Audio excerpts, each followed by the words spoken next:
నమ్ముకుంటాను.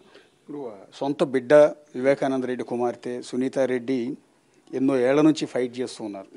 కోర్టుల చుట్టూ తిరుగుతూ ఉన్నారు, ప్రజల దగ్గరికి వెళ్తున్నారు. ఇప్పుడు షర్మిల కోసం ఆమెను గెలిపించాలంటూ ప్రజల దగ్గరికి వెళ్ళి న్యాయం చేయాలి. అవినాష్ రెడ్డి ఈ హత్య కేసులో కీలక సూత్రధారి కాబట్టి అవినాష్ రెడ్డిని ఓడించమని సునీతారెడ్డి కూడా ఫైట్ చేస్తున్నారు, ప్రజల దగ్గరికి వెళ్తూ ఉన్నారు. ఆమె ఎప్పుడైతే ఫైట్ చేస్తున్నారో ప్రజల దగ్గరికి వెళ్తున్న సందర్భంలో సునీతారెడ్డి పైన కూడా దాడి పెరిగింది. షర్మిల పైన దాడి చేస్తున్నారు జనాలు, ఎవరు వైసీపీ కార్యకర్తలు కావచ్చు, నేతలు కావచ్చు. పర్టికులర్గా దస్తగిరి లాంటి హత్య చేసిన వ్యక్తికి మీరు మద్దతు ఇస్తున్నారు అంటూ ఆరోపిస్తున్నారు. స్వయంగా సీఎం కూడా అంటూ ఉన్నారు, వివేకానంద రెడ్డి హత్య కేసులో నిందితుడికి వీళ్ళు సపోర్ట్ చేస్తున్నారు అని. సార్ సపోర్టు ఎక్కడ చేసినారో నిరూపించమనండి.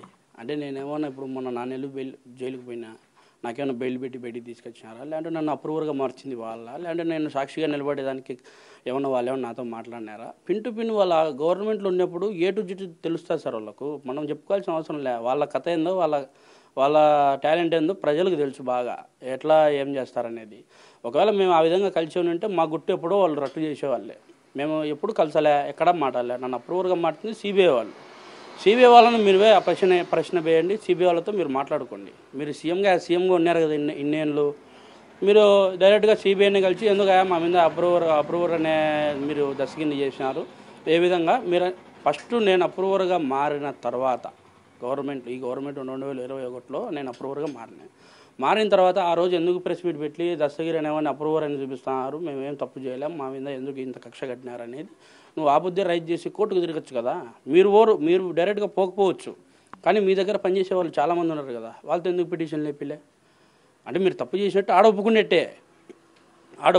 అవినాష్ రెడ్డి గారిని విచారణ పిలిస్తే అప్పుడే ఢిల్లీకి పోవడం, మోదీ గారు కాళ్ళు చేతులు పట్టుకోవడము, ఆయన్ని ఇబ్బంది పెట్టి వీళ్ళ స్వలాభాల కోసము వీళ్ళను ఎట్లయినా సేవ్ చేసుకోవాలనేది ప్రయత్నం చేసేది ఎవరు? టీడీపీ వాళ్ళు ఏమైనా ప్రయత్నం చేస్తున్నారా సేవ్ చేసుకోవాలని? టీడీపీ వాళ్ళు ఏమన్నా కడప జిల్లాలో సిబిఐ వాళ్ళని బెదిరించారా? టీడీపీ వాళ్ళు ఏమన్నా మీరు విచారణ సాగదీయకండి, మీకు ఎంత డబ్బు కావాల్సిన అంత డబ్బు మేము ఇస్తామని చెప్పి ఏమన్నా ఆఫర్ చేసినారా? అంటే టీడీపీ వాళ్ళ పాత్ర లేదు. ఈ పొద్దు నేను అప్రూవర్గా మారడం వల్లనే ఈ పొద్దు టీడీపీ పూర్తి స్థాయిలో ఓటు అడిగే రైట్ వచ్చింది. అంటే ఒకరి తప్పును మరొకరి మీద రుద్దడం పెద్ద పనేం కాదు, కానీ తప్పు మేమేం చేసినామని చెప్పే ధైర్యం ఉండాలి.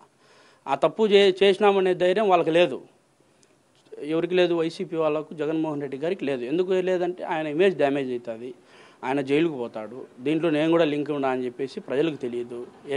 ఎరిబాగులోళ్ళు అనేది ప్రజలు అనేది ఒకటి కాన్సెప్ట్గా పెట్టుకొని ఆయన ముందుకు వ్యవహరిస్తూ పోతూ ఉన్నాడు. కానీ వాళ్ళది నిజంగా వాళ్ళ తప్పే ఉంటే వాళ్ళు కనీసం వాళ్ళు ఎక్కడ తప్పించుకోలేదు కదా సిబిఐ చేతిలో. సిబిఐని మెయింటైన్ చేసే కెపాసిటీ టీడీపీ వాళ్ళకు ఉందా, సునీతమ్మకు ఉందా, షర్మిలమ్మకు ఉందా, ఎవరికి ఉంది? టీడీపీని central bureau of investigation maintain చేసేంత కెపాసిటీ ఈ ఆంధ్ర రాష్ట్రంలో ఈ ఇండియాలోనే ఎవరికి లేదు. సెంట్రల్ చేతిలోనే కదా. అప్పుడు తెలియక సెంట్రల్ కూటమి లేనప్పుడు వాళ్ళ మాటలు వినుకుంటా వాళ్ళ చెప్పినదే చేసుకుంటా ఉన్నారు. కానీ ఈ పొద్దు కూడా మోదీ గారికి కానీ చంద్రబాబు నాయుడు గారికి కానీ పవన్ కళ్యాణ్ గారికి కానీ నా నుంచి నేను ఒకటి చెప్పుకోవాలనుకుంటాను, ఈ మీడియా ద్వారా చెప్పుకుంటున్నా. ఖచ్చితంగా కూడా కూటమి అధికారంలోకి వస్తేనే ఫస్ట్ మీరు టేకప్ చేయాల్సిన కేసు వైఎస్ వివేకానంద రెడ్డి గారి కేసు. దాంట్లో ఖచ్చితంగా కూడా నిందితులను, ఈవెన్ నన్ను ఎక్స్క్యూజ్ చేయమని నేను చెప్పలే, నన్ను సైతం మీరు తప్పును చూసి పరిశీలించి ఈ విధంగా ఈ రోజున ఈ తప్పులు చేసినారు కదా అని చెప్పేసి మీరు దగ్గరుండి జైలు పంపించాల్సిన బాధ్యత మీ మీదనే ఉంది. న్యాయం చేయాలా, కేసుకు న్యాయం చేయాలా. 5 ఏళ్ళు 6 ఏళ్ళు అవుతున్నా కూడా, మినిమం 5 ఏళ్ళు గవర్నమెంట్లో ఉన్నా కూడా న్యాయం చేయని జగన్మోహన్ రెడ్డి ఈ పొద్దు మీకే అది సవాల్. ఈ పొద్దున మీరు న్యాయం చేస్తే దాంట్లో వాస్తవాలను ఇంకా బయటికి తీస్తే ఎవరు ఉన్నారనేది ప్రజలకు క్రిస్టల్ క్లియర్గా కనిపిస్తుంది. అదంతా కూడా చేయాలంటే ఫస్ట్ కూటమి అధికారంలోకి రావాలి ఖచ్చితంగా కూడా. అంటే నేను ఎందుకు చెప్తున్నానంటే, నా యొక్క కేసుకు న్యాయం జరగాలంటే ఖచ్చితంగా కూటమి ఉండాలి అధికారంలో. అది కన్నా లేని పరిస్థితుల్లో ఖచ్చితంగా కూడా ఏ క్షణమైనా సరే, ఎప్పుడైనా సరే, రేపొద్దున మళ్ళీ జగన్మోహన్ రెడ్డి, మనం అనుకుందాం ఎగ్జాంపుల్, జగన్మోహన్ రెడ్డి వచ్చాడు అనుకో, ఫస్ట్ నన్ను చంపుతారు, మళ్ళీ సునీతను చంపుతారు, మళ్ళీ షర్మిలమ్మను చంపుతారు, మళ్ళీ చంద్రబాబు నాయుడు గారిని చంపుతారు, మళ్ళీ అందరినీ చంపుతారు. ఎందుకంటే వాళ్ళ టెర్రరిజం అట్టుంటుంది.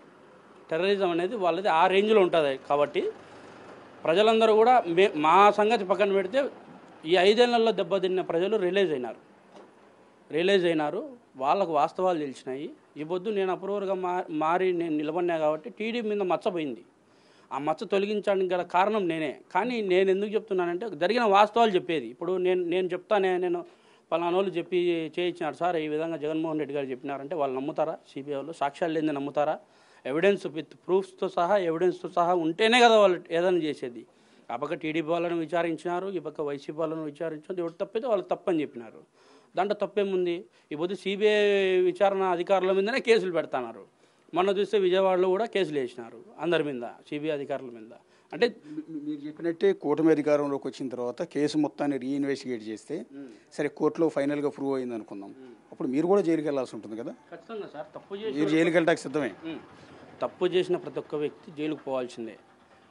అది రేపొద్దున కోర్టు తీర్పు ఏ విధంగా ఉంటుందో అనేది యాజ్ పాయింట్ ఆఫ్ జడ్జి గారి నిర్ణయం బట్టి ఉంటుంది. ఒకవేళ జడ్జి గారు నువ్వు కూడా జైలుకు పోవాలనుకుంటే నేను సిద్ధంగా ఉన్నాను. 14 ఏళ్ళు నా భార్య పిల్లలకు నేను దూరంగా ఉండాలి. దానికి కూడా నేను సిద్ధపడినా. ఎందుకంటే తప్పు చేసినాం, ఒకప్పుడు ఒకరి మాట విన్నాము, ఒకరి డబ్బును ఆశించినాం, మనం పోయినాం, మనం తప్పు చేసినాం, రియలైజ్ అయ్యి మధ్యలో అప్రూవర్గా మారినాం. దాని తర్వాత కూడా ఇంకా వాస్తవాలను ఇంకా బయటికి పెట్టాలనేది ఉంది. ఇంకా వాస్తవాలను బయటికి తీయాలా, అది కూటమి రావాలా, కూటమితోనే చేత అవుతుంది, అది ఎవరి చేత కాదు. ఒకవేళ కూటమి వచ్చినా కూడా